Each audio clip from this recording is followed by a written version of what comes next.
करते हैं primary batteries. तो प्राइमरी बैटरी में तुम लोगों को दो चीजें लिखवाएंगे, ध्यान से देखो कौन सी है। एक तो ड्राई सेल लिखवाया और दूसरा कौन सा लिखवाया उसके अंदर मरकरी सेल। हम सभी का सबसे पहला काम है ड्राई सेल पढ़ना। ऐसे लिखो, ड्राई सेल मतलब लेक्लांची सेल, इसका दूसरा नाम है लेक्लांची सेल। ऐसे करके लिख लें। हमें सबसे पहले ड्राई सेल पढ़ना है क्योंकि ये बहुत आवश्यक है कि तुम्हें सामने चीजों को किस तरह से रखा जा रहा है तुम्हारे सामने, वो सबसे इम्पोर्टेंट है। और हम सभी का कहीं ना कहीं पहला टारगेट बोर्ड पर नंबर लाना ही है, ठीक है। और दूसरा टारगेट मैं बता देता हूँ तुम लोगों को, जो लोग नीट की प्रिपरेशन कर रहे हो भाई, केमिस्ट्री में तो इनऑर्गेनिक में स्पेशली एनसीईआरटी महाअस्त्र है, बाहर ही नहीं आता वहां से। जो एनसीईआरटी में वही सर्वोत्तम है। हालांकि ऑर्गेनिक का स्कोप एनसीईआरटी से बिल्कुल टच नहीं करता, एनसीईआरटी 0 है ऑर्गेनिक के आगे। तो पर कोई नहीं, बोर्ड में नंबर काफी बेहतरीन जाते हैं इन चीजों से। सुनो ध्यान से, ड्राई सेल का दूसरा नाम क्या है? लेक्लांची सेल, जो तुम्हारे सामने है। और ये वही सेल है जिसको हम लोग बेसिकली पहचानते भी हैं। ये अंदर से खोल के बना दिया गया, पर ठीक है कोई बात नहीं। सभी का मेन काम ध्यान से सुने कि इस ड्राई सेल के अंदर मतलब एक चीज मैंने इसमें पहले से इंसर्ट है, नोन एज आल्सो लेक्लांची सेल, ठीक है। काम की बात ये कि इसमें दो रिएक्शन लिखे हैं। एनोड पर कौन सी रिएक्शन होती है वो देखो। एनोड पे हम लोगों ने पढ़ा था लोन, लोन में एल लेफ्ट, ओ से ए से एनोड और एन से नेगेटिव। तो इसके अंदर पहले ध्यान से सभी लोग ये लिखें कि एनोड के अंदर क्या होता है। इसमें कौन सी दौड़ है, पहली बात वो देख लो। एक तो जिंक की दौड़ होगी और दूसरा इसके अंदर क्या बना पड़ा वो भी ध्यान समझ लो। ये Mn को जानते हो, मैग्नीज, और NH4 यानी कि अमोनियम। तो तुम्हें बेसिकली सीधी बात है कि ये रिएक्शन याद करनी होती है, रटनी सी होती है, ऐसा मान सकते हो। तो सबसे पहली बात तो ये कि इसके अंदर एनोड में कौन सी रिएक्शन होती है, Z किस में कन्वर्ट होता है, Zn+2, प्लस में क्या निकलते हैं, 2 इलेक्ट्रॉन। तो ये तो इसकी एनोड की रिएक्शन है। एनोड पे क्या होगा अपने पास में, ऑक्सीडेशन, एनोड पे ऑक्सीडेशन। और उसके बाद में इसकी कैथोड की क्या रिएक्शन है वो भी ध्यान से देख ही लो। इसकी कैथोड की रिएक्शन क्या लिखी हुई है, MnO2 गिव्स, लेकिन NH4 पॉजिटिव और 2 इलेक्ट्रॉन के बाद में लिखी होगी। अभी बैलेंस कर लेंगे, अभी बैलेंस नहीं है। हम लोगों को मिलेगा MnOOH और प्लस में क्या निकल के आ जाएगा, NH3। ये इसकी एनोड और कैथोड की रिएक्शन है, इसको ऐसे लिखो। बस एक सवाल जो बहुत अच्छा खासा निकल के आता है मेरे दिमाग में, वो ये कि हम लोगों ने रिएक्शन लिखनी सीखी थी, कैसे लिखते हैं, LHS एक तरफ और RHS एक तरफ, लेकिन उसमें कंडीशन थी कि इलेक्ट्रॉन से इलेक्ट्रॉन कटने चाहिए। पर यहाँ पे तो एक इलेक्ट्रॉन, तो उसको दो कैसे करोगे, इलेक्ट्रॉन से इलेक्ट्रॉन कटने चाहिए, इलेक्ट्रॉन से इलेक्ट्रॉन कट नहीं रहे हैं, तो उसको कैसे किया जाएगा वो काम की बात है। अच्छा एक बात और बता दें, हल्की सी छोटी सी बात ये कि ये जो ड्राई सेल है, लेक्लांची सेल है, बहुत ज्यादा करंट देते होंगे कि बहुत कम करंट देते हैं, बताओ। कम ही देते होंगे, कोई ऐसा तो नहीं है कि तुम लोग इनसे मशीनें स्टार्ट कर दोगे, ऐसी नहीं है। बहुत छोटी छाटी सी होती है, मतलब ज्यादा कोई काम नहीं है इसका, ठीक है। खैर ध्यान से देख लो, मतलब तुम्हें बस ये रिएक्शन याद होनी चाहिए। पहली बात तो इसको सभी लोग 2 कैसे बनाओगे वो बता दो मुझे। इसको हम 2 कैसे बना सकते हैं, आगे हर जगह 2 लगा दो, सारी जगहों पे 2। मतलब यहाँ पे 2 लगाया, इसके बाद इस जगह 2 लगाया, यहाँ पर भी 2 लगा, इधर भी 2 लगा, इधर भी 2 लगा दिया, हो गई रिएक्शन। ये बैलेंस है कि नहीं वो चेक कर लेना एक बार। कुछ अगर कम ज्यादा होगा तो बैलेंस हो जाएगी अपने आप ही, अपने आप सेट हो जाएगी, उसकी चिंता नहीं। अब रिएक्शन लिखते कैसे हैं, ये वाला एक तरफ Zn+K 2MnO2 plus K 2NH4 positive और प्लस K 2 इलेक्ट्रॉन गिव्स क्या क्या देंगे उसको सामने वाले लिख दो, Zn+2 प्लस K 2MnO और OH और प्लस में 2NH3 और उसके साथ साथ एक काम की चीज और प्लस में 2 इलेक्ट्रॉन। इसमें एक चीज कट रही है, 2 इलेक्ट्रॉन से 2 इलेक्ट्रॉन, और इस सेल की रिएक्शन बन जाती है ये। कुल मिला के बात सीधी है कि ये तुम्हें याद होनी चाहिए कि ड्राई सेल में लेक्लांची सेल की क्या रिएक्शन है, वो किससे मिलके बना होता है, एक तो जिंक की दौड़ से और एक मैग्नीज डाइऑक्साइड से, इन दो लोगों से मिलके बना होता है। टोटल लर्निंग सिस्टम है, लेकिन इसमें सबसे काम की बात जो तुम्हें पता होनी चाहिए, इसके यूज जो किताब में लिखे हैं वो कौन से हैं। ये किस किस जगह पे यूज होता है, एक तो ट्रांजिस्टर में, ट्रांजिस्टर, और दूसरा किसमें यूज होता है, ये क्लॉक, घड़ी वगैरह में इस्तेमाल होता है, ऐसा बुक के अंदर लिखा हुआ है। क्लॉक सभी लोग जानते हैं, ट्रांजिस्टर शायद एक जना जानता हो। अगर सही से बताया जाए, ट्रांजिस्टर माइक्रो प्रोसेसर्स का हार्ट है, दिमाग है वो। हमारे जितने भी AI टूल काम वगैरह कर रहे हैं, हमारी सारी मशीनरी A to Z सब कुछ जो सोचती है, AI टेक्नोलॉजी जो भी सोचती है, वो सब ट्रांजिस्टर पे काम करते हैं, लॉजिक गेट्स के ऊपर। ट्रांजिस्टर मशीनों का ब्रेन है, जैसे हमारे फोनों में पाई जाती है एक चीप प्रोसेसर, वो सोचता है हमारा फोन कितना फास्ट काम करेगा, कितना फास्ट काम नहीं करेगा, वो सब कुछ प्रोसेसर पे डिपेंड करता है। तो वही चीज है ट्रांजिस्टर जैसा कुछ। खैर, इस बात को अगर मैं तुम्हें ध्यान से स्कैन दिखा दूं तो एक जगह पे लिखा होगा कहीं ना कहीं पे, which is commonly used in transistor and clock, इन जगहों पे इस्तेमाल किए जाते हैं। इसके नाम वगैरह ठीक है, बाकी किसी चीज की चिंता नहीं, ये क्या बनेगा वो सबको पता होना चाहिए, दैट्स इट।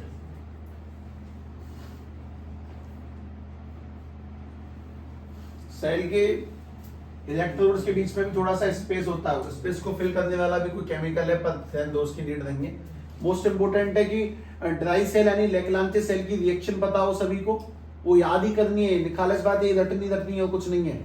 और उसका यूज वो ट्रांजिस्टर और क्लॉक्स इनमें इस्तेमाल होता है। तुम इसे कितना समझ लोगे और समझने के बाद में भी तुम क्या कर लोगे, जब साफ स्टेटमेंट तुमसे बोला जाएगा कि याद करना है तो याद ही करना है। उसके बाद में इसी प्राइमरी बैटरी में एक एग्जांपल और है, दूसरा कौन सा है, मरकरी सेल। दूसरा तुम्हारे पास में मरकरी सेल है, इसका दूसरा नाम क्या लिखा हुआ है, बटन सेल। और बटन सेल भी वहीं पे कैलकुलेटर वगैरह इन छोटी मोटी जगहों पे इस्तेमाल होता है। ठीक है, वॉच में एक मशीन आती है, कान में लगाते हैं सुनने के लिए आवाजों को, उसको हियरिंग एड कहते हैं, जिनको ऊंचा सुनाई देता है उनको, उनके लिए लगाई जाती है। ठीक है, तो सबसे पहली बात मरकरी सेल यूज कहाँ होता है, पहले उसको लिख देता हूं मैं। पहली बात तो लो करंट डिवाइसेस में, जहां पे करंट की मात्रा कम चाहिए होती है, ऐसे डिवाइसेस। इसका सबसे बढ़िया एग्जांपल कौन कौन से हो सकते हैं, एक तो हियरिंग एड्स, और दूसरा कैलकुलेटर। इन जगहों बटन सेल इस्तेमाल होता है। इन जगहों पे एक चीज बिल्कुल नहीं लगानी है, वो फोन, वो गाने वाले फोनों में इस्तेमाल होते हैं, उनमें नहीं लगानी है। जो बालकों के वो आते हैं, क्या कहते हैं जिनमें वो चलते हैं, छोटे बच्चे डाल चलते हैं जिनमें, वॉकर, झूला नहीं कहते उसे, वॉकर। वॉकर में भी वो आगे बटन सेल लगे होते हैं, उसको दबा के गाने बजते हैं जो। खैर, बटन सेल सभी लोगों ने उसके देखे भी, तुम लोग डायग्राम देखो तो बात समझ में आएगी। मोस्ट इंपोर्टेंट इसमें वही है, मैं तुम्हें पहले एनोड की रिएक्शन दिखाऊंगा, उसके बाद में तुम कैथोड की रिएक्शन देखोगे, और एनोड और कैथोड की रिएक्शन को मिला के तुम्हें लिख देना है। पहली बात, इसको मरकरी सेल क्यों कहते हैं, क्योंकि कहना कि इसमें मरकरी का कोई ना कोई योगदान रहा होगा। तो इसकी जो एनोड की रिएक्शन है वो तुम्हारे पास में कुछ ऐसे निकल के आती है, ये जिंक के साथ में मरकरी को हल्का सा सेट किया जाता है, कुछ ऐसा मानो। उसके बाद में ये 2OH नेगेटिव लगेगा, और 2OH नेगेटिव से जिंक ऑक्साइड प्लस के H2O प्लस के 2 इलेक्ट्रॉन, ये इसकी एनोड की रिएक्शन है। मैं तुम्हारे सामने से लिख रहा हूँ, इंस्टेड ऑफ ये कहने की किताब में है इसको छांट के लिख लेना, क्योंकि कहना कि तुम्हारा दिमाग उस बात को नहीं मानेगा। बात ये है कुल मिला के, एक बहुत छोटा सा पॉइंट ये, जब भी किसी धातु के साथ में मरकरी अटैच होता है तो उस अलॉय को हम लोग क्या बोलते हैं, अमलगम। ये 10th में आया हुआ एक वर्ड है, अमलगम। मरकरी के साथ में जब भी कोई धातु अटैच होगा उसको अमलगम कहते हैं।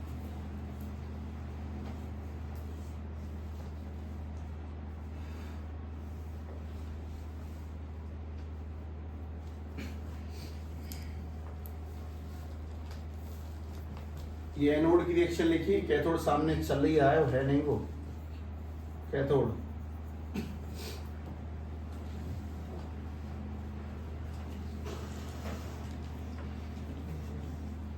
इसमें ड्राई सेल के बारे में लगभग बोला है कि 1.5 का वोल्ट होता है, लेकिन कम ज्यादा हो सकता है। तो तुम्हारे सेल की बात कर रहा है, वो तो हमारा वो वाले सेल है जो रिमोट वाले, लगभग 1.5 होता है, वरना वो कम ज्यादा में भी कोई दिक्कत नहीं है।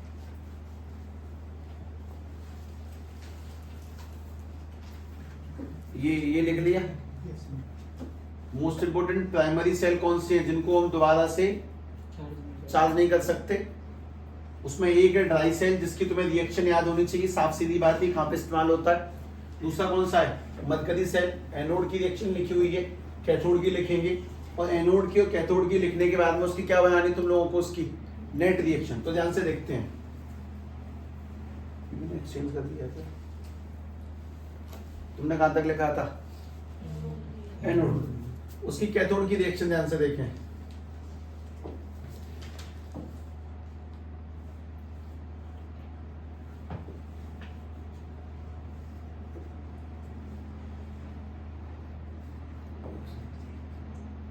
ठीक है।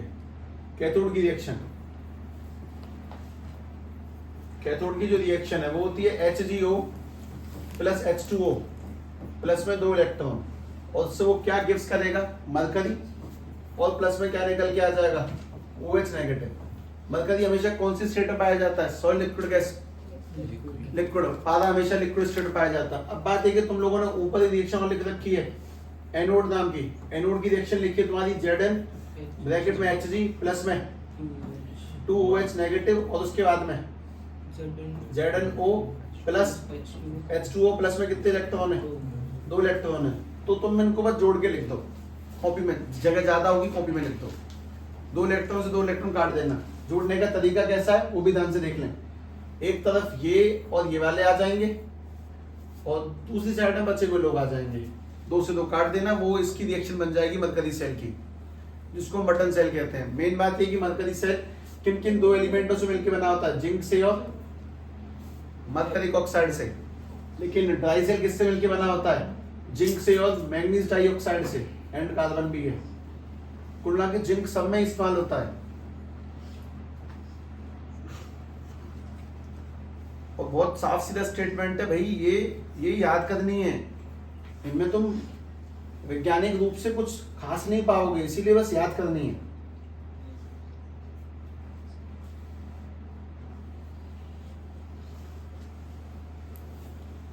जब भी किसी चीज मरकरी मिलाते हैं उसको हम लोग क्या बोलते हैं, अमलगम।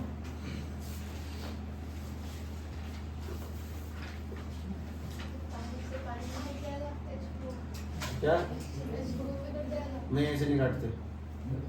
मतलब काटने का मतलब क्या हो गया, हम समझ, मतलब पानी खत्म कर लिया हमने, नहीं, मतलब इस तरह पानी से रिएक्शन हुई थी और वहां पे पानी मिलता रहा, मतलब नहीं काटेंगे। बात ये ऐसे नहीं काटेंगे। मतलब ऐसे तो तुम लोग कल मुझे मतलब ऐसे बोलो कि MgO, ऐसे तुम मुझे बोलोगे नहीं, तो बहुत सही बात है ये तो। और ऐसे बना दें तो Na2O बना दिया प्लस में ऑक्सीजन प्लस में Mg, तो ये ऐसे कटपिट नहीं हो सकता। मतलब नहीं काटेंगे, बात ये, छोड़ो, ऐसे मत करो, ऐसे गलत कारनामे नहीं करते, ठीक है। इसमें बहुत सारी बातें ऐसी कि नीड नहीं है, मतलब ठीक है जो जितना चल रहा है। उसके बाद में अगला ध्यान से सुने, ये तुमने डाला था A मरकरी सेल और ड्राई सेल, अब तुम लोग B डालो। हाँ, मरकरी सेल का भी वो देख ले, वोल्ट लगभग कितना लिखा है। अगर तुम्हारी बुकों में रिएक्शन पे H2O से H2 कट भी रहा हो तो चिंता वाली बात नहीं है, लेकिन बेसिकली नहीं काटना चाहिए, ध्यान रखना। इलेक्ट्रॉन से इलेक्ट्रॉन काट देते हैं, पर H2 से H2 मत काटना, ध्यान रखो। कटा हुआ हो तो उस पर चिंता मत करना, उसी को बात नहीं है। ध्यान सुने, अब B लिखें। B लिखो कौन सा, secondary cell. Secondary cell, cell में बैटरी में क्या डिफरेंस है, बहुत बेसिक सवाल है।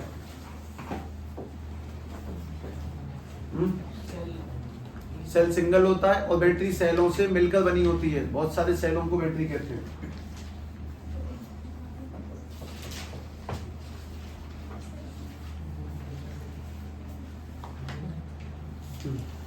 उसमें कौन सी बैटरी है बता ज्यादा, पहली कौन सी है, lead storage battery.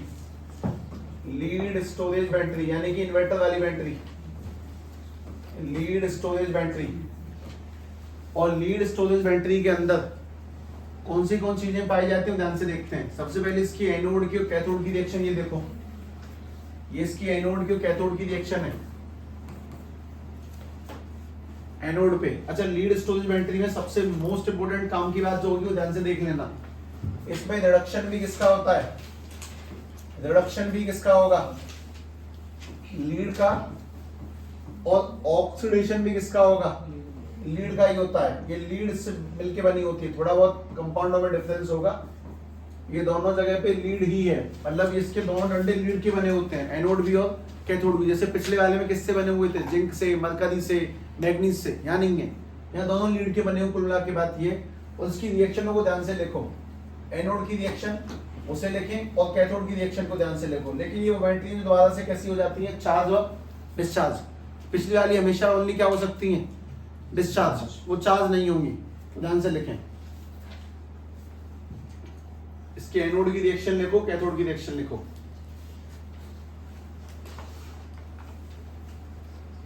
By chance किसी को अगर ना दिख रहा हो तो ये वाला Pb प्लस के SO4 2 negative aqueous gives PbSO4 और प्लस के 2 इलेक्ट्रॉन। उसके बाद में अगला PbO2 प्लस के SO4 2 negative gives plus 4H positive plus 2 electron gives अब PbSO4 और प्लस में 2H2 बैलेंस नहीं करा मैंने स्टार्टिंग से, भी नहीं करूंगा H2 और इसकी नेट रिएक्शन तुम लिख ही दोगे, ठीक है। पहले एनोड की लिखो, कैथोड की लिखो, फिर इसकी नेट रिएक्शन भी लिखें। उसमें काम की बात लिख लेना, फिर नेट रिएक्शन में बहुत अच्छी सी काम की चीज आएगी।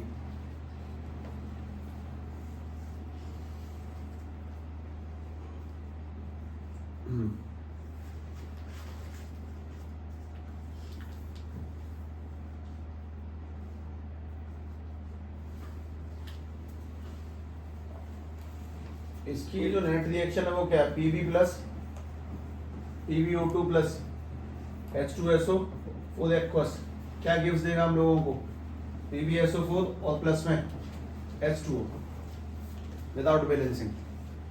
मतलब ये वहीं से बन के आएगी, ध्यान से देख लो, कट पिट जाएगा जो भी कटना पिटना है।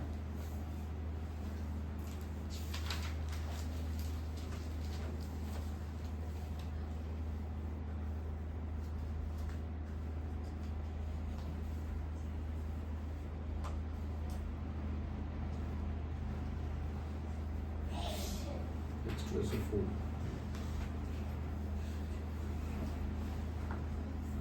किसी को ये समझ में आया कि ये H2SO4 कहां से आ गया? देखो इस नेट रिएक्शन में देखो यहाँ पे SO4 ये क्या 4H पॉजिटिव, यानी कि H पॉजिटिव है और कौन सा SO4 2 नेगेटिव है, तो कहना कि आपस में मिलके क्या बना गए H2SO4 सल्फ्यूरिक एसिड बना जाते हैं। यही जो सर लिखे हुए हैं उन्होंने बना दिया ये सब कुछ। इसमें काम की चीज तुम्हें ब्रैकेट में लिखनी है वो ये रिएक्शन काय की है, डिस्चार्जिंग की।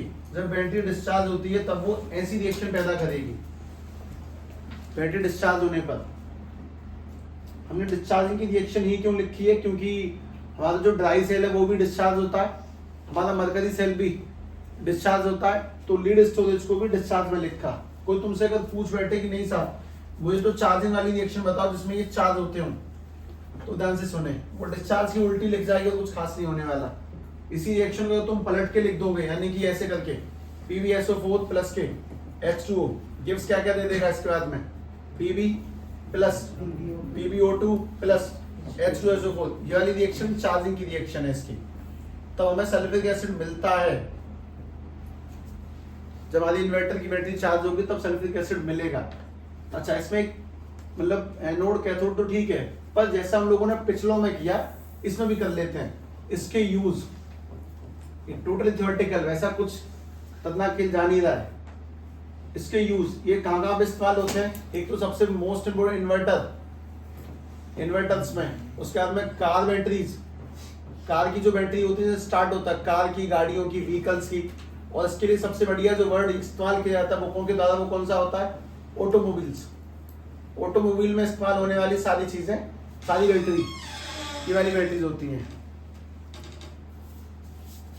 कौन जादू करेगी? अच्छा ठीक है। और एक काम की चीज, लीड स्टोरेज बैटरी में डलने वाला जो एसिड है उसका नाम सल्फ्यूरिक एसिड, और वो कितनी परसेंट कंसंट्रेशन में डला होता है, कितना मजबूत होता है वो 38% है ना। ये इंपोर्टेंट छोटे छोटे वर्ड है।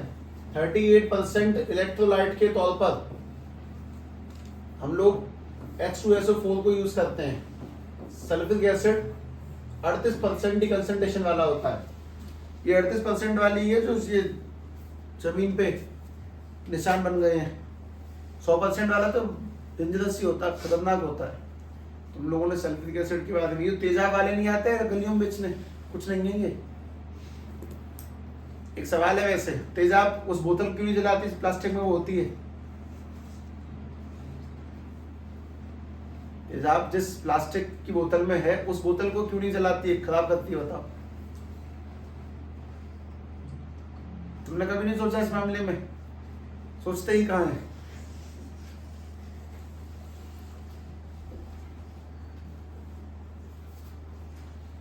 आराम से सोचना, ढूंढना, बहुत बढ़िया सवाल है, ठीक है, आराम से। जैसे मैं तुम्हें बताता हूँ, फेविक्विक की डिब्बी जिस डिब्बी में आती है उसमें चिपक क्यों नहीं जाती? बाहर निकलती सूख जाती है, और जिस डिब्बी में है उसमें नहीं चिपकती वो।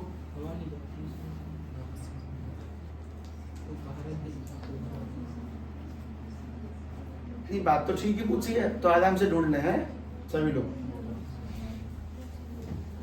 अच्छा, मतलब इसमें सारी कहानी है कि हाँ ये याद सा करना है, और चैप्टर का अंत ऐसे ही स्लो पेस में निकलता है, कोई खतरनाक मामला हम कह भी नहीं सकते, ठीक है। मैं इसे हटा देता हूँ पूरे को, वरना आगे नहीं बढ़ सकते उसके बिना। अगर ये सेव हो जाए इमेज तो क्या आगे बढ़ सकता है, ऐसे करना चाहिए था दूसरा, कोई नहीं, ठीक है। अपना अगला सेल कौन सा है? ये वाला है, ये नहीं है, तो ऊपर वाला निकल कैडमियम सेल, ठीक है, निकल कैडमियम सेल। देखो उसमें लिखा है ना, कौन से नंबर पे डलेगा अभी? सेकंड, अच्छा सेकंड, हाँ बी का सेकंड चल रहा है ये। पहली बात तो सेल का नाम ध्यान से देख लें, निकल कैडमियम सेल है, देख लो एकदम टॉप पेज है, that is also called nickel cadmium cell. Also क्या? Nickel cadmium cell, cadmium cell, ये निकल कैडमियम सेल है। ये किस किस चीज से मिलके बना होता है? जो उसका नाम है उसी से मिलके बना होता है। ये तो निकल से और एक कैडमियम से। कैडमियम तुम आगे जाके पढ़ोगे, बहुत कैडी चीज होती है, मतलब ऑर्गेनिक केमिस्ट्री के अंदर बड़ी चीज निकल के आएगी। क्या काम की बात है कि इसकी सीधे सीधे नेट रिएक्शन लिखो, ये इसकी डायरेक्ट नेट रिएक्शन है, डायरेक्ट नेट रिएक्शन है। लेकिन इसमें और बाकी सेलों में क्या डिफरेंस है? इसकी रिएक्शन लिखें सीधे।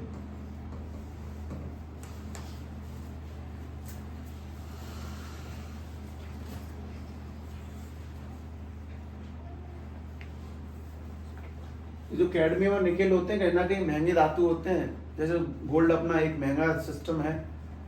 कितना प्राइस चल रहा है फिलहाल गोल्ड का?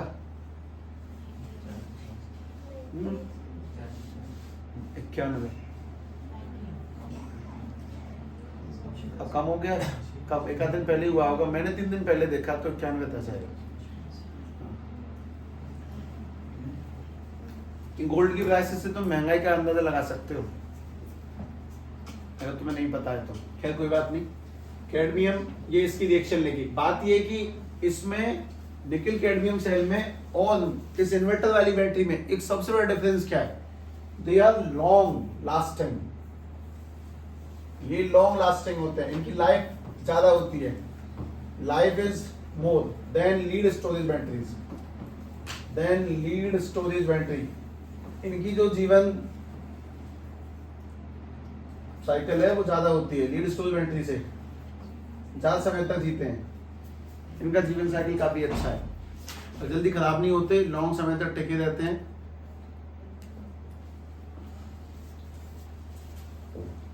सबसे अच्छा सेल कौन सी कंपनी का है?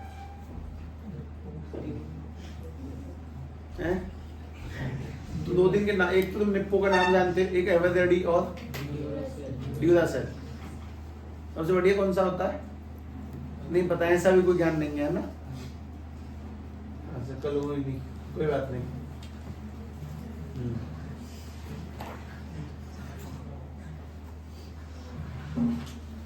अच्छा, फिर बात ये कि जब ये लॉन्ग लास्टिंग है, अच्छे हैं, टिकाऊ है इनसे, तो फिर इनको दिक्कत क्या है? इनको यूज क्यों नहीं करते? इनको क्यों यूज करते हैं? ये महंगे होते हैं, expensive, expensive to in construction, मतलब बनाने में इनमें कॉस्ट ज्यादा आती है। और हमारे यहाँ लोग सस्ती से खरीद सकते हैं,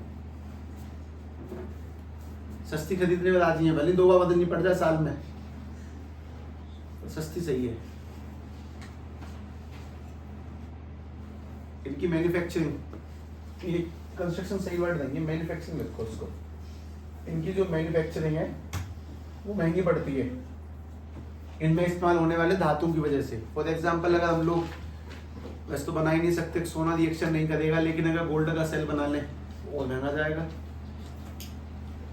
बना नहीं सकते, उसकी नीड नहीं है, ठीक है। Expensive manufacturing. मोस्ट इंपोर्टेंट इसकी रिएक्शन, ये कैडमियम निकल हाइड्रोजन ऑक्साइड से रिएक्शन करके कैडमियम ऑक्साइड निकल हाइड्रोजन डाइऑक्साइड और वाटर वगैरह बना देगा जो भी है। ये याद करने सीधी सीधी बात ये है, हल्की फुल्की कहानी है, ज़्यादा दिमाग पे लोड ना दें। मोस्ट इंपोर्टेंट है प्राइमरी और सेकेंडरी डिफरेंस पता होना चाहिए और कौन किससे बने होते हैं। और एमसीक्यू के लिए जैसे कि लीड स्टोर बैटरी में कितने % कंसंट्रेशन वाला सल्फ्यूरिक एसिड इस्तेमाल होता है, 38%। ये एमसीक्यूज वाली बातें हैं, तो मैं इसलिए बताया जा रहा है कि तुम लोगों ने पेपर अभी तक देखा नहीं है। तुम जिस दिन पेपर देखोगे तब समझ में आएगा कि ठीक है यार, डायरेक्ट कट्टू कट आंसर निकल के आए हैं। ठीक है, कोई नहीं। अब अगली कार्रवाई पे चलते हैं, इसे हटा देता हूं मैं। ठीक है, और तुम्हारा लास्ट सेल कौन सा है? That is fuel cell.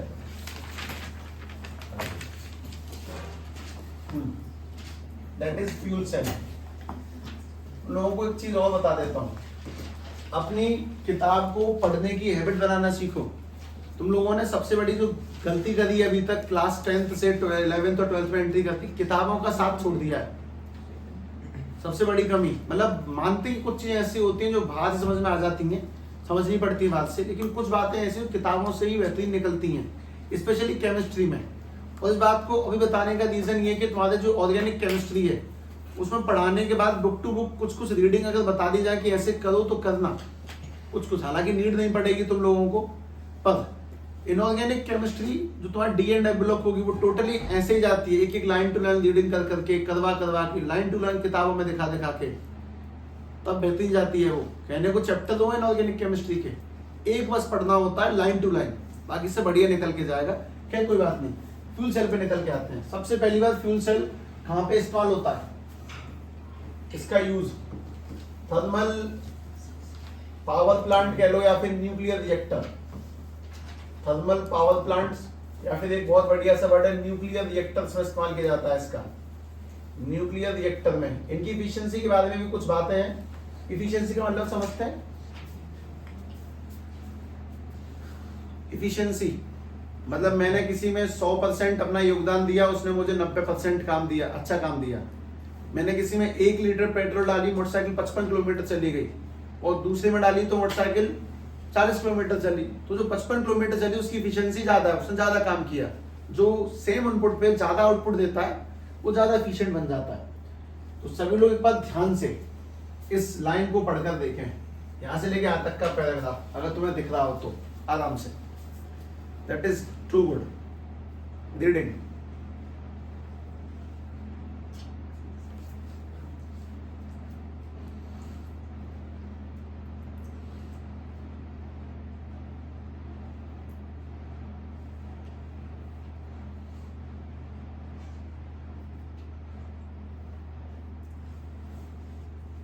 इसमें एक बहुत बढ़िया चीज निकल के आई है अभी। ये सारी बातें रॉकेट साइंस, स्पेस, उन सब के ऊपर आधा देते हैं।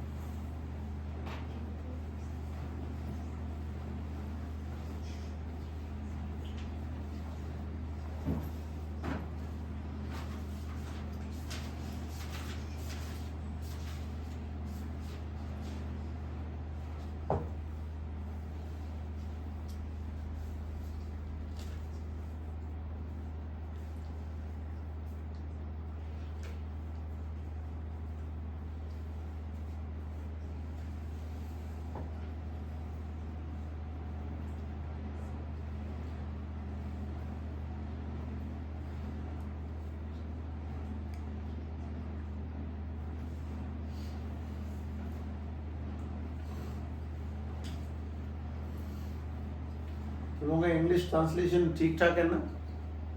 तो ठीक है, फिर तो कोई फायदा है, वरना तो कोई बेनिफिट है ही नहीं इसका। इसमें ये वाली लाइन बहुत काम की है।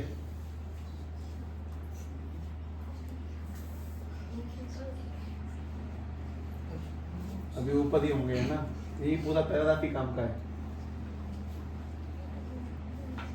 अब तुम्हें ना ये ध्यान रहेगा कि तुमने कुछ ऐसा भी था जो लीड किया था। बात ये है, कुछ अलग हटके करते हैं ना तो चीजें ध्यान रहती हैं।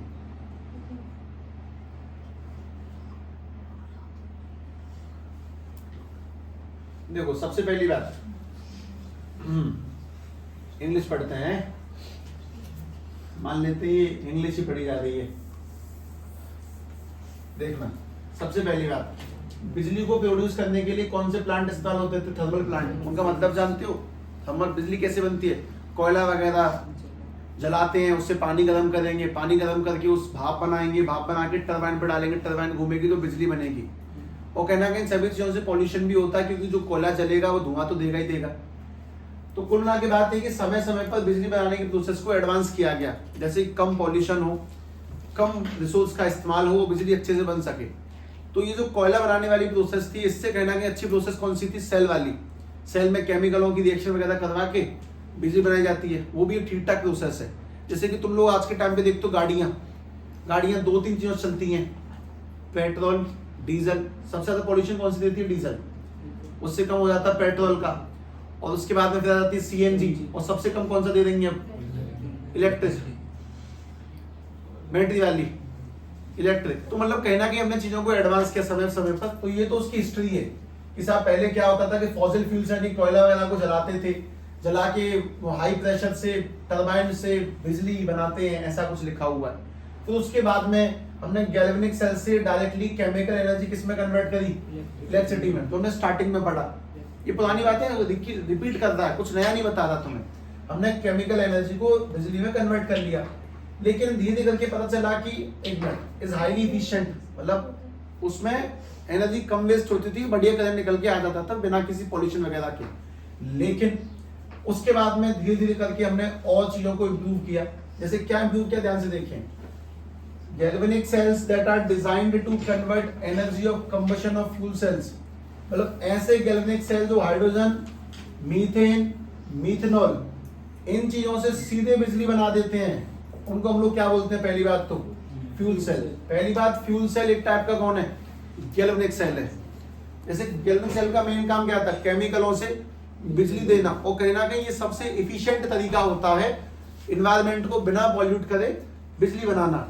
सबसे पहला तरीका कौन सा है? कोयला, लकड़ी जलाओ, पानी गर्म करो, भाप बना के टरबाइन पे डालो, वो घूमेगी, बिजली बनेगी। एक और तरीका है विंड मिल। विंड मिल जो बड़े बड़े पंखे घूमते हैं, उससे बिजली बनती है। उसके बाद में दूसरा तरीका कौन सा था बिजली बनाने का? पहला तो ये हो गया। दूसरा जो तरीका था वो डैम वगैरह, जो डैम बनाते हैं, जैसे पानी वगैरह रुक गया, पानी को जैसे खोलेंगे उसके नीचे टरबाइन लगी होती है, धुआंधार पानी गिरता है, वो घूमती है, मछलियां कटाकट चली जाती हैं। बहुत इकोसिस्टम खराब होता है उससे, बहुत ज्यादा। और जितनी भी मछलियां उसमें से ऊपर से नीचे गिर रही होंगी सब मर जाएंगी। इकोसिस्टम धज्जियां उड़ जाती हैं उसकी। मछलियों का बहुत बड़ा रोल है, क्योंकि वो पानी में गंदगी, कीड़े मकोड़े सब खाती हैं। इकोसिस्टम बैलेंस रहता है उनके कारण। खैर कुल मिला के हमने टाइम टू टाइम चीजों को इंप्रूव किया, और उसी इंप्रूवमेंट का नाम क्या है? Fuel cell. ऐसा गैल्वेनिक सेल जो हमने सबसे पहले स्टार्टिंग में पढ़े थे, गैल्वेनिक सेल जो हाइड्रोजन गैस और मीथेन और मिथेनॉल और एटसेट्रा इन चीजों का इस्तेमाल करके, मिथेनॉल और ईटीसी इन चीजों का इस्तेमाल करके बिजली बनाते हैं। उन्हीं गैल्वेनिक सेल को हम लोग क्या बोलते हैं? Fuel cell. और ये काफी ज्यादा इफिशिएंट रहते हैं, मतलब कम पॉल्यूशन और वातावरण में सबसे ज्यादा बिजली पैदा करने का काम ये करते हैं। ये मान लो हम लोगों तक ये एक टाइप के गैल्वेनिक सेल ही है। पहली चीज तो ये फ्यूल सेल एक टाइप के गैल्वेनिक सेल ही है, पहली चीज काम की चीज। उसके बाद में दूसरी काम की चीज ध्यान सुनो, इतने सारे फ्यूल सेल्स में सबसे ज्यादा सक्सेसफुल फ्यूल सेल कौन सा है? हाइड्रोजन वाला, हाइड्रोजन एंड ऑक्सीजन वाला फ्यूल सेल। सबसे ज्यादा एफिशिएंट फ्यूल सेल ये है, जो हाइड्रोजन और ऑक्सीजन के प्रिंसिपल बनाया जाता है। इसमें एक तरफ से H2, एक तरफ से O2, और उनके बाद में एनोड और कैथोड से रिएक्शन करवा के पानी बाहर निकलता है, उसमें एनर्जी बनती है काफी अच्छी खासी, ऐसा कुछ है। लेकिन सिस्टम क्यों एक्सप्लेनेबल नहीं है उसका रीजन बताता हूं मैं तुम्हें। हम बस तुम लोगों को ऊपर ऊपर से सारी कहानी दिखाते तो हैं, पर असली में नहीं समझाते कि इसका एक्चुअली में सिस्टम क्या है। लेकिन जब तुम इस कहानी को थोड़ा आगे जाके पढ़ोगे तब तो बात पता चलेगी। The cell was used for providing electrical power in the Apollo space programme. Space में जो अपोलो लॉन्च हुआ था, मतलब अलग अलग सैटेलाइट जो लॉन्च होती हैं, उनमें बिजली देने का जो काम है वो किसका है? फ्यूल सेल का। वो भी कौन से वाला? H2 एंड O2 सेल का, इसका। तो इसका एक यूज हो गया कि स्पेस प्रोग्राम्स में जो भी हमारी सैटेलाइट लॉन्च होती हैं उनको बिजली देता है फ्यूल सेल। वो भी किससे मिलके बना होता है? H2 और O2 से मिलके बना होता है। इसमें मोस्ट इंपोर्टेंट चीज, the water vapours produced during the reaction were condense and added to the drinking water supply for the astronaut. इस रिएक्शन में निकलने वाली जो पानी की भाप होती हैं उनको कंडेंस करके पानी इकट्ठा किया जाता है और स्पेस में साइंटिस्ट के लिए वही पानी ड्रिंकेबल बनाया जाता है। मतलब एक ही चीज से दो काम किए जाते हैं। इसी फ्यूल सेल को इस्तेमाल करके बिजली बनाते हैं जो कि उन स्पेसशिप में इस्तेमाल होती है, जिससे कि उनके सारे प्रोग्राम, सारे कंप्यूटर चलते हैं, और उसी से निकला हुआ पानी कंडेंस करके साइंटिस्टों को पिलाया भी जाता है। मोस्ट इंपोर्टेंट बात यह कि इसमें हाई अमाउंट ऑफ एनर्जी निकलती है। तो कुछ जैसे कि ये वाली बैटरी एक आध दिन में बोल जाएगी लाइट ना आए, वो महीने महीने तक चल जाते हैं, इतने मात्रा में लेके भी जाते हैं कि चलते भी काफी अच्छा है। उसके दो सबसे मेन इस्तेमाल, पहली बात स्पेस प्रोग्राम में यूज हो जाता है, दूसरी बात also give drinking water for astronauts. ऐसे गुजारा होता है उनका एस्ट्रोनॉट।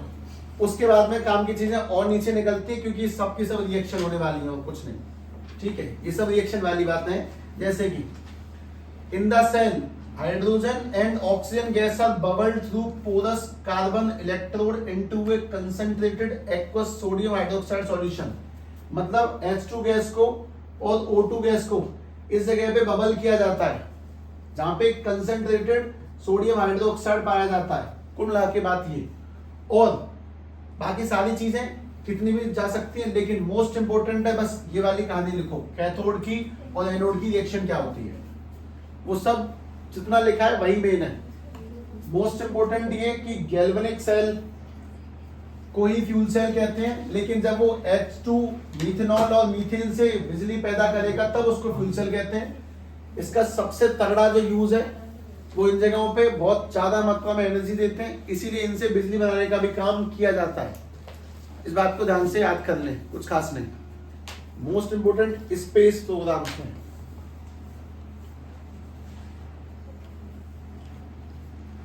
गैल्वेनिक सेल ही फ्यूल सेल है। हाइड्रोजन, मीथेन और मीथेनॉल की वजह से जब बिजली बनती है तो उनको फ्यूल सेल कहते हैं। स्पेस में इन्हीं का इस्तेमाल होता है, इन्हीं से पानी भी मिलता है, इनसे एनर्जी भी मिलती है, और ये ऑक्सीजन और हाइड्रोजन से मिलके बनते हैं, इसीलिए इसको हाइड्रोजन फ्यूल सेल बोला जाएगा। ये भी ध्यान रखें, इसलिए थ्योरेटिकल सिस्टम है। नेट रिएक्शन अपने आप भी लिखेंगे।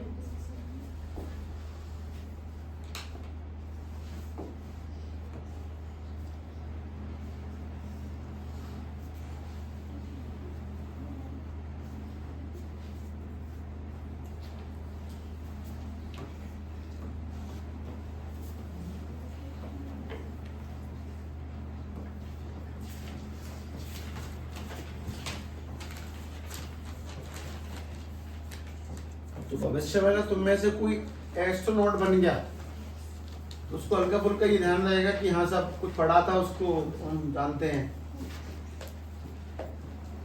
इस दुनिया के सबसे इंटेलिजेंट लोगों में वही आते हैं जो स्पेस में जा रहे हो अपने दम पे, ना पैसे के दम पे। कुछ लोग पैसे से भी जाते हैं घूमने।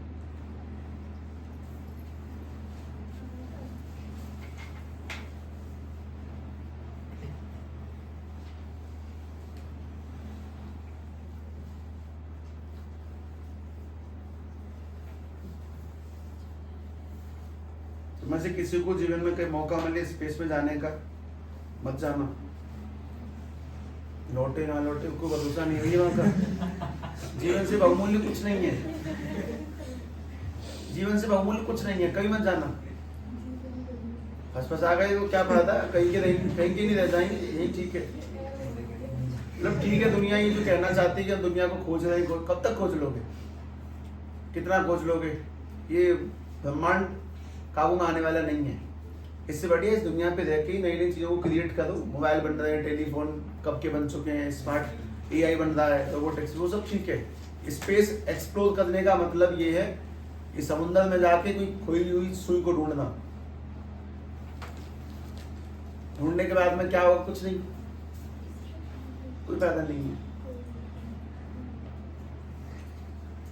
जैसे कि बहुत से लोग ब्लैक होल के बारे में थ्योरीज देते हैं, ब्लैक होल ऐसा होगा वैसा होगा। अरे जैसा होगा मुझे क्या करना, ब्लैक होल एक दुनिया से दूसरी दुनिया जाने का रास्ता, मैं नहीं जा रहा। मतलब कहीं ना कहीं बातें वाहियात हैं, इनका कोई यूज नहीं है। इस सुनने में अच्छी लगती हैं कि यहाँ सब किसी को ज्ञान होगा वो बता रहे, सारी बातें बकवास खानी है। क्या मतलब इन चीजों का? भाई इंसान की उम्र कितनी है ज्यादा से ज्यादा? 70, 80, 100 मैक्स टू मैक्स। इससे ज्यादा सांप जी जाते हैं 1000। अगर दुनिया में कुछ विकसित हुआ भी तो सांप देख जाएंगे तुमसे पहले। तो मतलब बात जेन्युइन है। बात बस ये कि अपनी लाइफ को पर्सनली दुनिया के साथ सेट करो, कमाओ खाओ मस्त रहो, ठीक है। बिजनेस क्रिएट करें, एम्पायर बनाएं, अपना नाम बनाएं, वो सब ठीक है। जो लगे हुए हैं जिनको मजा आए ढूंढने में ढूंढने दो, करते रहो खोज। जैसे कि कुछ लोग कहते हैं सब एस्ट्रो टकरा जाएगा, पृथ्वी से आ रहा है, दुनिया खत्म हो जाएगी। हो जान दो, सबकी होगी, हमारी थोड़ी होगी अकेले की। बेसिक सी बात है, पृथ्वी से एस्ट्रो टकराने वाला है। ये बात तुम लोगों ने चलो कितनी बार सुनी होगी, हमेशा झूठ होती है, कभी सच नहीं हुई घटना।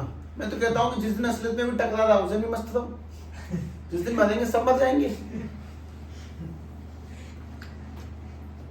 जेन्युइन पॉइंट है भाई, कोई उसे रोक नहीं सकता। मैं तुम्हें बता दूं, कोई रोक भी नहीं सकता। अगर आया तो टकराया ना, कोई नहीं रोक सकता उसे। लेकिन ये सारी बातें ना टाइम वेस्ट कहलाती हैं। इनको सुनना, इनको बोलना, इनके डिस्कशन करना तुम लोगों के साथ में बकवास चीजें हैं। इन बातों में ना पड़े, जो तुमसे ऐसी पंचायत है उसमें ना पड़े, कोई फायदा नहीं है, बिल्कुल रत्ती कोई फायदा नहीं है। फॉर एग्जाम्पल न्यूज चैनल है, कोई फायदा नहीं है देखने का, 0% बेनिफिट है। जैसे कि सब महंगाई बढ़ रही है, मैं उसे कुछ रोक तो नहीं सकता। अगर सामने वाला आदमी मुझे कोई चीज 10 की जगह 15 की दे रहा है तो मैं न्यूज पे देख भी आऊंगा तो भी क्या कर लूंगा, 15 की मिलेगी, 14 की तो मिलनी नहीं है कि मैं न्यूज देख के आया हूं। जनरल पॉइंट है।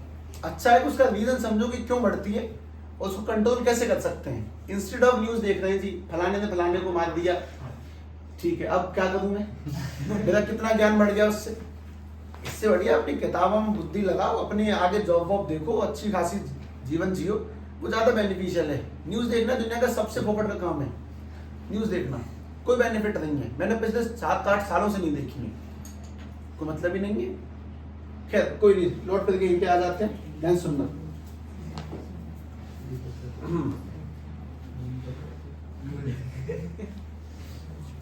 क्या हुआ? दीपक सर रोज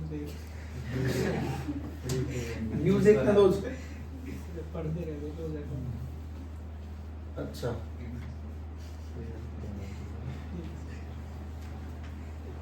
मतलब अंबानी ने फलानी देश में लिया प्लॉट, मेरा 1 पैसे का फायदा हो तो बता दो, उसमें से 1 टुकड़ा मुझे मिल रहा हो तो भैया वो जो कर रहा है करने दो उसे, मैं उसमें अपना योगदान कैसे दे सकता हूँ? मेरा क्या बेनिफिट है भाई? वो चाहे प्लॉट ले, चाहे गाड़ी खरीदे, चाहे खोले, कुछ भी नए लॉन्च करे, उससे मुझे क्या फायदा हो रहा है? मैं क्यों देख रहा हूँ उनकी बातों को, क्यों पढ़ा उनके चक्करों में? अपना जीवन अपने पे ध्यान दो बस, चाहे जो जैसा कर रहा हो करने दो, हमें क्या करना उससे। कि साहब किसी ने व्हाट्सएप खरीद लिया जी 28 बिलियन का, तुम तो फोन में चला ही रही हो ना, तुम्हें क्या मतलब? मतलब थोड़ा लाइफ को प्रैक्टिकली देखो ना, बात समझ में आएगी कि बहुत सारी चीजें काम की हैं, बहुत सारी फिजूल में टेंशन बना रखी हैं। फिजूल में डिस्कशन चल रहा है फिजूल का, सब मोदी नहीं होने चाहिए प्रधानमंत्री, तो जो कह रहा है उसे बना दो।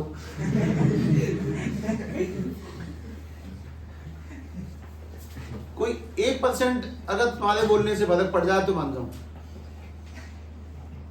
जब पॉलिटिक्स में असली रूप में देखोगे तब पता चलेगा असलियत की कितनी डार्कनेस होती है। जो आदमी कंट्रोल कर रहा है उसमें कुछ दिमाग ही होगा, तभी वहां जाके बैठा है। तुम पे अपना घर नहीं संभाल रहा, घर के कलेश नहीं बैठ रहे। एक आदमी 150 करोड़ की आबादी को कंट्रोल करने के लिए उस पोस्ट पर है, जिसमें सबको खुश नहीं कर सकते। 150 करोड़ में अगर 50 करोड़ भी मान रहे हैं ठीक आदमी है तो ठीक है, 100 करोड़ नहीं माने, क्योंकि कुछ की हैबिट होती है ना, चंदा में आग सूरज में दाग, सब में उनको दिक्कत है। सूरज में आग चंदा में दाग, सब में परेशान है वो। खैर इधर आ जाओ जरा, उस कहानी को एक लॉक और दे दो। Thermal power plant whose efficiency about कितनी होती है? 40%। इस चीज को एक वर्ड नंबर ध्यान रखना, एक तो मैं बोला 38 और 38 में 2 ज्यादा 40%। इस चीज में बिल्कुल विशेष ध्यान दे। और इस आखिरी लाइन को और पढ़ लो, there has been tremendous progress in the development of new electrode material. बहुत कोशिशें की जा रही हैं लगातार नई बिजली के चीजों को बनाने की, अच्छे कैटलिस्ट, इलेक्ट्रोलाइट, जिससे कि हम लोग फ्यूल सेल की क्या बढ़ा सकें, एफिशिएंसी, यानी कि एनर्जी ज्यादा पैदा कर सकें। और उसमें मोस्ट इंपोर्टेंट चीज, these have been used in automobiles on the experimental basis। किताब पुरानी है पर अब ऑटोमोबाइल्स में यूज एक्सपेरिमेंट नहीं किए जा रहे हैं, यूज हो देंगे बिजली, अब इलेक्ट्रिकल चीजें यूज हो देंगी।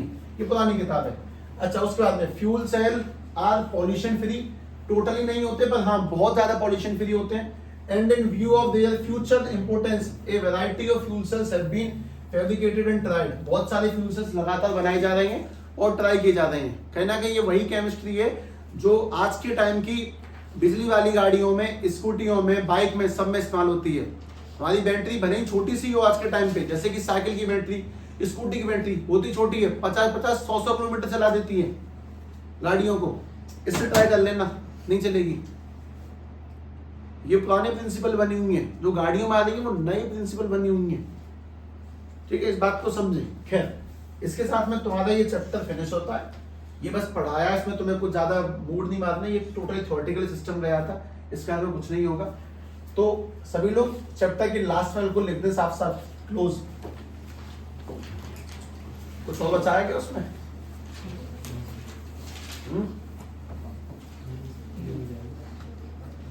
कुछ बचा है उसमें और? नहीं बचा। ध्यान से समझे, 2 बातें और लिख लें।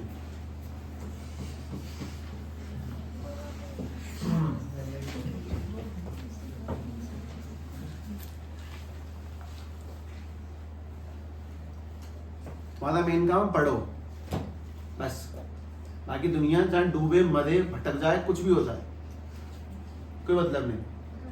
सभी का पहला काम रिवीजन करें, टोटल जितना भी पढ़ा दिया है वो सबसे पहला काम।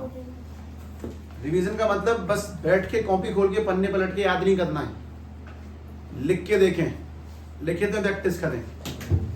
दूसरा काम, सभी लोग अपनी एनसीईआरटी की बुक लेकर आएंगे।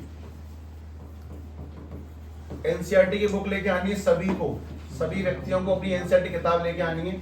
हम लोग न्यूमेरिकल्स कर रहे होंगे अब, क्योंकि ध्यान रखना यही वो न्यूमेरिकल्स हैं जो बिल्कुल डिट्टो कट टू कट तुम्हारे बोर्ड के पेपर में आएंगे। पेपर से ही यहीं से आते, किताब में से निकल के आते हैं। न्यूमेरिकल्स में ऑब्वियसली टाइम लगेगा, कुछ चीज जल्दी सॉल्व करी जाएंगी, कुछ स्लो सॉल्व होंगी, लेकिन मोस्ट इंपोर्टेंट है क्योंकि जब तुम इन्हें खुद से करने बैठोगे तो कहीं ना कहीं मन नहीं मानता करने का, इच्छा नहीं हो पाती करने की।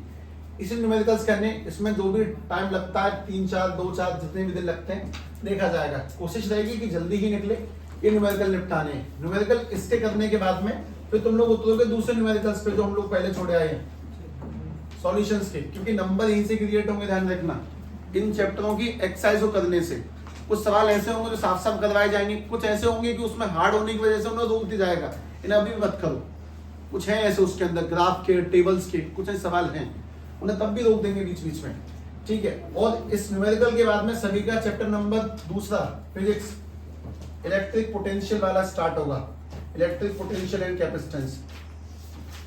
कोशिश रहेगी कि अगले पूरे वीक में इसके सारे न्यूमेरिकल्स खत्म हो जाएं। ध्यान रखना, फ्रॉम दिस कल के सैटरडे से अगले सैटरडे तक दोनों चैप्टरों का कोशिश है, वो सफल रहती है तो ठीक, वरना जहां पे रुकेगी वहां पे रोक देंगे तब तक। ध्यान रखना, पहले भी हो सकते हैं, बाद में भी रह सकता है, डिपेंड करेगा कि तुम लोग कैसा रेस्पॉन्स दोगे। ओके, आगे कल करते हैं, ठीक।